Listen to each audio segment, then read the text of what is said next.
સુરતના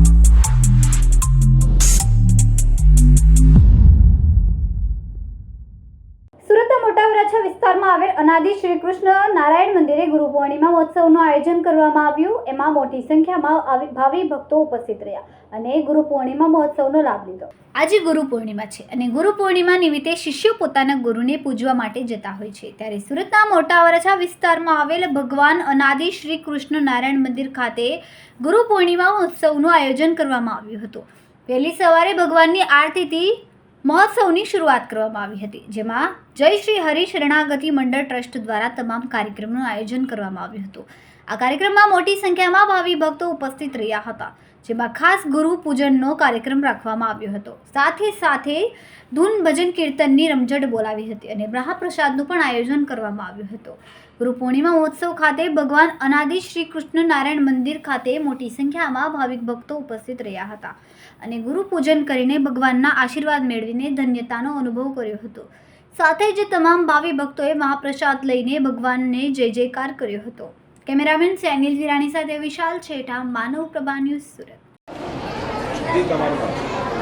મારું નામ ધીરુભાઈ ભુવા।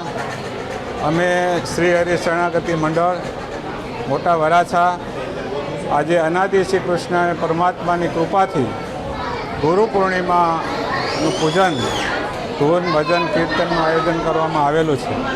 અત્યારે સવારથી 6 વાગ્યાથી ભક્તો અવિરત આવી ભગવાનના દર્શન કરી રહ્યા છે। ધૂન કીર્તન કથા વાર્તા શરૂ છે, તેમજ ભગવાનની આજ્ઞા જ્યાં હો ત્યાં જેટલા હો તેટલા ભગવાનનું ધૂન ભજન કથા વાર્તા કરવી, એને અનુસંધાને ભગવાનની આજ્ઞાથી કાયમને માટે શ્રી હરિ શરણાગતિ મંડળ ભગવાનનું ધૂન ભજન કથા વાર્તા કરે છે। મહાપ્રસાદનું પણ આયોજન કરવામાં આવ્યું છે।